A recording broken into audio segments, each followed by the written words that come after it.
ಇದೆ. ಬಟ್ ಬೆಂಗಳೂರು ಬುಲ್ಸ್ಗೆ ಒಬ್ಬ ಕನ್ನಡಿಗ ಮುಖ್ಯ ಕೋಚ್ ಆಗಿ ಬಂದಿದ್ದು ಅಂದರೆ ಅದ್ರ ಮೇಲ್ಗಡೆ ಸ್ವಲ್ಪ ನಮಗೊಂಚೂರು ಬಲ ಬಂದಂಗೆ ಆಯ್ತೇನೋ ಅನ್ನೋ ಥರ. ನೀವು ಕನ್ನಡದ ಈ ಥರ ಇನ್ನೇ ಬೇರೆ ಯಾರನ್ನೋರು ತೊಗೊಂಡ್ರು ಕೂಡ ಕನ್ನಡದ ಮುಖ್ಯ ಕೋಚ್ ಬಂದಾಗ ನಮ್ಗೆ ಸ್ವಲ್ಪ ನಿರೀಕ್ಷೆ ಇತ್ತು. ಎಲ್ಲ ಹೇಳೋದ್ರು ಏನು ಆಯ್ಕೆಯಲ್ಲಿ ಇದಾಯ್ತಾ, ಫ್ರಾಂಚೈಸಿ ಮಟ್ಟದಲ್ಲೇ ಆಯ್ಕೆಗಳು ನಡೆಯುತ್ತಾ ಅಥವಾ ನಿಮ್ಮ ಲೆಕ್ಕಾಚಾರದಲ್ಲೂ ಇರುತ್ತಾ ಆಯ್ಕೆಗಳು? ಇಲ್ಲ, ನಮ್ಮಲ್ಲೇ ಈ ಮೇಡಮ್ ಇದ್ದಾರಲ್ಲ, ಸಿ ಒ ಮೇಡಮ್, ನಮಗೆ ಸಂಪೂರ್ಣ ಸಹಕಾರ ಕೊಟ್ಟಿದ್ದಾರೆ, ಕೀರ್ತಿ ಮೇಡಮ್ ಅವರು. ಈಗ ನೋಡಿ, ಹಿಂದೆ ಕನ್ನಡದವ್ರು ಒಬ್ಬರು ಇಲ್ಲ, ಇಟ್ಟರೂ ಕೂಡ ಒಳಗಡೆ ಆಡೋಕ್ಕೆ ಅವಕಾಶ ಸಿಗ್ತಿರ್ಲಿಲ್ಲ 7ನಲ್ಲಿ. ಈ ಸಲ ಸತ್ಯಪ್ಪ ಮೇಟಿ ಒಬ್ಬರನ್ನ ಹಾಕೊಂಡ್ವಿ, ಗಣೇಶ್ ಹನುಮಂತಪ್ಪ ಇಬ್ಬರನ್ನ ನಾನು 7ನಲ್ಲಿ ಆಡಿಸಿದ್ದೀನಿ ಭಾಳಷ್ಟು ಮ್ಯಾಚಸ್ನ.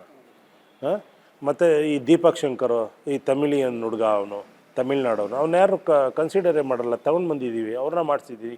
ಯೋಗೇಶ್ ಹತ್ರ ಕೆಲಸ ತೊಗೊಂಡಿದ್ದೀನಿ, ಮಹಾರಾಷ್ಟ್ರ ಆಕಾಶ್ ಹಿಂದಿ ಹತ್ರ ತೊಗೊಂಡಿದ್ದೀವಿ, ಆಶೀಶ್ ಮಲ್ಲಿಕ್ ಹತ್ರ ಕೆಲಸ ತೊಗೊಂಡಿದ್ದೀವಿ. ಅವ್ರ ಕೈಲಿ ಏನು ಲೆವೆಲ್ ಆಗುತ್ತೆ ಅವರು ಪ್ರಯತ್ನ ಮಾಡಿದ್ದಾರೆ.